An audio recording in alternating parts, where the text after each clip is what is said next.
My name is Kent Hooper. I was born and raised in Cupertino, California, but I've lived in Nashville a few months shy of 25 years, so I feel like I'm a native at this point.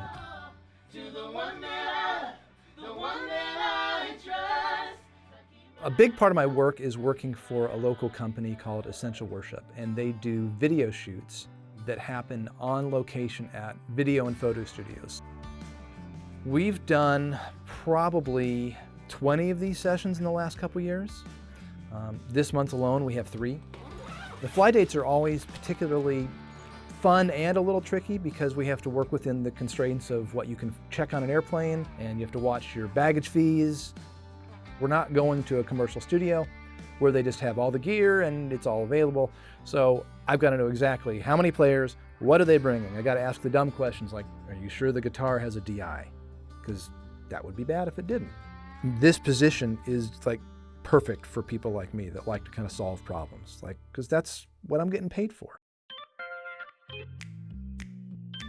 When it first started, they just needed an engineer. So they called me, we rented a Pro Tools HDX rig, we rented a headphone system, and every single thing we rented. And after about 2 of those, I realized there's gotta be a more efficient way, because the setup time was substantial. You know, we're plugging in 16 to 24 channels of XLRs into preamps and unplugging it, and everything was dictated by the length of the snake. So Focusrite's kind of changed my world in that way. We bring in my 8-line, we bring a rack of Dante preamps, we've got a headphone system, and we can be completely set up to record anywhere from 2 to 7 people in the room, and we can have levels and be done in a couple hours. And we've got it like categorized now. So like, you know, we've got tubs. So this tub is gonna go on the stage. It's gonna have the microphone and the cables and the Ethernet cables for the headphone boxes.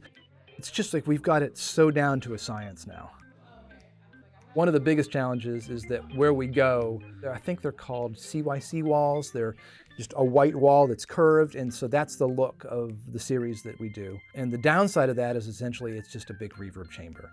It's very echoey, so I can't use condenser mics. We need to use direct on acoustic guitars, direct on bass and stuff like that. And any kind of microphone needs to be a pretty tight pattern.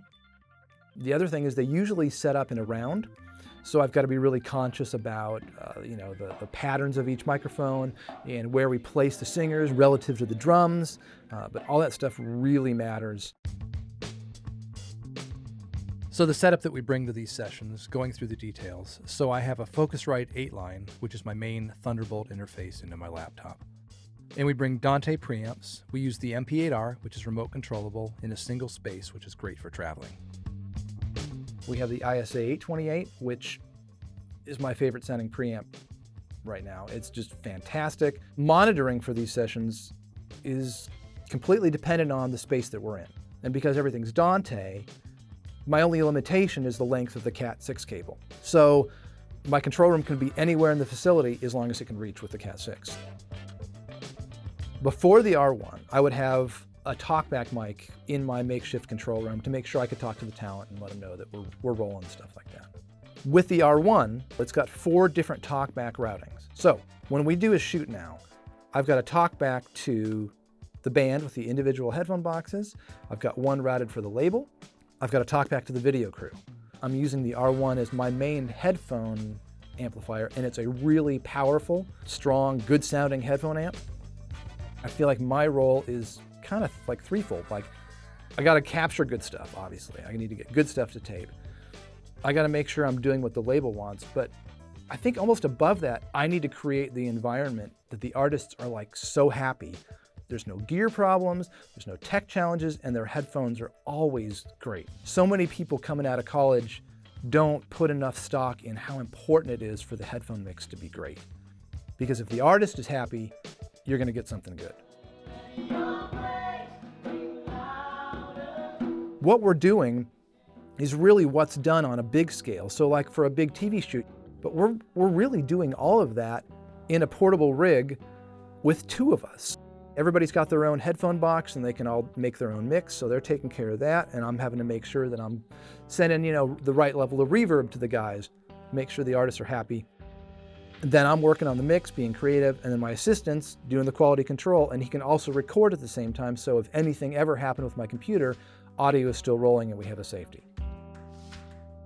The most exciting part for me for these videos is that they truly are live. So many of the videos that you see on YouTube, they're either lip syncing it or they record it live and then they go back and replace stuff all the time. We've never done that. Every single video we've done is 100% live. There's no stacking, there's no overdubs. You know, I might do a little nip and tuck in post, nudging things, or if there was a wrong lyric or a bad chord, I could grab it from another comp, but it's truly live. Yeah, my earphones sound great. My earphones. Okay, fantastic. I'm here to please the client. Like, my job is to make the client happy. If I make the client happy and I make their job easier, they'll keep hiring me. And I think a lot of people don't understand that we're all in sales to some degree, right? You know, we are all trying to please somebody. So everything that I've done and bought is all to that end. What I love about Focusrite is that they're not done. They're not going to quit. Like, if there's something that they can find a way to do, they're going to do it. And I just love being involved with a company that's like not content.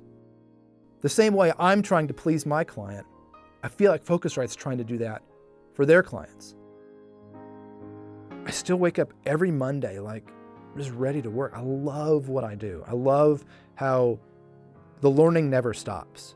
Like, when you learn one thing, there's something else you can learn. You know, every shoot that I do is different. There's different people, there's different acoustic environments, there's different challenges. And part of the fun for me is overcoming all that stuff. It's like, I feel like once you're done learning, it's the time to retire. Like, it's something so fun about being involved with creative people and getting to use the tech to solve problems. I don't know, it's just a dream.